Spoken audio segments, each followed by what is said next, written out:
This is Dr. Sheila Tikku teaching you people about inorganic chemistry, paper 1. This paper comprises into BSc part 3rd. We are learning about crystal field stabilization energy of octahedral complexes. The first point is the algebraic sum of all energy shifts of all orbitals is 0. क्रिस्टलीय क्षेत्र स्थायीकरण ऊर्जा में जो कि अष्टफल के यौगिकों के लिए होती है, हमको ये मालूम होना चाहिए कि सारी ऊर्जा का जोड़ 0 होना चाहिए। दूसरा पॉइंट है the total stabilization caused by T2G orbitals will be equal to the total destabilization caused by EG orbitals when they are equally occupied. दूसरी चीज़ ये है कि जितना ज़्यादा स्थायीकरण T2G कक्ष करते हैं उतना ही अस्थायीकरण EG कक्ष करेगा, तो दोनों का स्थायीकरण और अस्थायीकरण बराबर हो जाता है, जिसके कारण ऊर्जा आती है 0। तीसरा पॉइंट है thus the energy of EG orbitals goes up to 3/5 delta O above average and T2G orbital gets stabilized to 2/5 delta 0। यानी EG ऑर्बिटल की जो एनर्जी है वो कम हो जाती है, ऊपर चली जाती है 3/5, और T2G ऑर्बिटल जो है उसकी एनर्जी कम हो जाती है कितनी, 2/5। The shifting of energy also depends on the splitting of d orbitals and crystal field stabilization energy depends on the splitting of the overall calculation of energy has the addition of both EG and T2G energy levels, which becomes 0 in stabilized orbitals।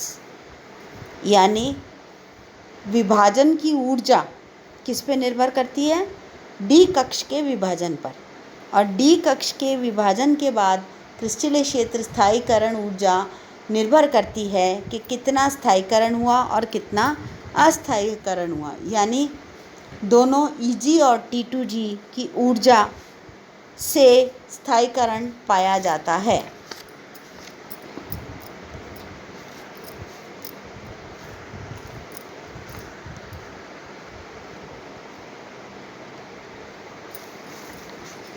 आगे हम ये पढ़ेंगे कि क्रिस्टलीय क्षेत्र स्थायीकरण ऊर्जा बराबर है किसके, 0.4 T2G माइनस 0.6 EG। यानी we have to minus 0.4 T2G minus 0.6 EG orbitals when n T2G and n EG are the number of electrons in T2G and EG orbitals। Below we have the table comprising of electronic configuration and crystal field stabilization energy। नीचे एक table दी गई है जिसमें क्रिस्टलीय स्थायीकरण ऊर्जा को दर्शाया गया है। इसमें सबसे पहला भाग है इलेक्ट्रॉनिक कॉन्फ़िगरेशन, दूसरे में है इलेक्ट्रॉन्स इन ऑक्टाहेड्रल फील्ड, तीसरे में है क्रिस्टलीय क्षेत्र स्थायीकरण ऊर्जा, चौथे में है पेयरिंग एनर्जी और पांचवें में है नेट क्रिस्टलीय क्षेत्र स्थायीकरण ऊर्जा। सबसे पहले है D1 में इलेक्ट्रॉन है 1, क्रिस्टलीय क्षेत्र स्थायीकरण ऊर्जा है 0.4 और नेट CFSE है 0.4, पेयरिंग एनर्जी है 0। फिर है D2 जिसमें 2 अनपेयर्ड इलेक्ट्रॉन्स हैं और क्रिस्टलीय स्थायीकरण ऊर्जा 2 × 0.4 से कैलकुलेट करके 0.8 आएगी। फिर है 3 यानी कि D3 के अंदर हमारे पास 3 अनपेयर्ड इलेक्ट्रॉन्स हैं और इसका कैलकुलेशन होगा 3 × 0.4 आएगी 1.2। फिर है हमारे पास D4 सिस्टम, जिसके अंदर के 3 इलेक्ट्रॉन T2G में, 1 इलेक्ट्रॉन EG में है। तो कैलकुलेशन होगी 3 × 4 1, 3 × 0.4 और -0.4। इसके बाद है हमारे पास D4 सिस्टम, जिसके अंदर के पेयरिंग हो रही है इलेक्ट्रॉन्स की। ये आएगी 4 × 0.4, तो ये आएगी 1.6 पाई। इसके बाद आएगा आपका D5 सिस्टम, जिसके अंदर के 5 अनपेयर्ड हैं। तो क्रिस्टलीय क्षेत्र स्थायीकरण ऊर्जा कैलकुलेट होगी 3 × 4 -2 × 6 यानी 0। इसके बाद आएगा आपका D5 सिस्टम, जिसमें के 5 इलेक्ट्रॉन T2G कक्ष में हैं। तो ये आएगी 5 × 4 दैट इज़ 2 और 2 पाई यानी 2 जगह पेयरिंग हुई है तो 2 पाई।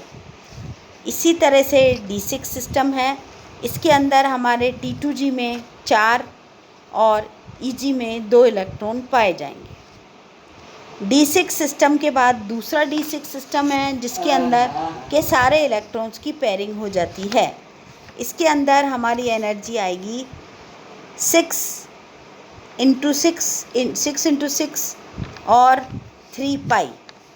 D7 सिस्टम के अंदर हमारी एनर्जी आएगी 6 इलेक्ट्रॉन T2G में और 1 इलेक्ट्रॉन EG में और 3 पाई सिस्टम आएगा। D8 सिस्टम के अंदर पहले वाले में तो हमारे 6 इलेक्ट्रॉन आएंगे T2G में और 2 इलेक्ट्रॉन आएंगे EG में। और D9 के अंदर हमारे पास 8 इलेक्ट्रॉन हैं, 3 T2G में, 2 EG में और 1 EG में, और इसकी आएगी 3 पाई 1.2। D9 सिस्टम के अंदर हमारे पास 8 सिस्टम्स हैं, जिसमें 3 पेयरिंग है T2G में, 1 पेयरिंग है EG में। D10 सिस्टम के अंदर 5 पेयरिंग है तो 5 पाई आएगी, मगर एनर्जी आएगी 0। The D5 state and the D10 state with energy 0 are the most stable states. D5 और D10 स्टेट सबसे ज़्यादा स्थायी स्टेट पाई जाती हैं। क्यों? क्योंकि इनकी एनर्जी है 0। जिसकी एनर्जी 0 होती है यानी कि उसके स्थायीकरण ने उसके अस्थायीकरण को बराबर कर दिया, इसी कारण से उसकी एनर्जी 0 आई है।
हो गई आपकी रिकॉर्डिंग।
ये अलग अलग जाएंगे, ये अलग अलग रिकॉर्ड हुए हैं शायद। जाने दो, अलग अलग क्या फर्क पड़ता है।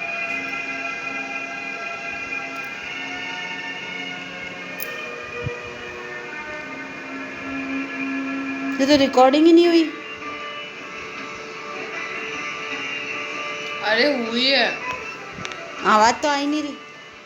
फोटो है मम्मी। तो आवाज क्यों नहीं आ रही? फोटो है। तो आवाज कैसे आएगी?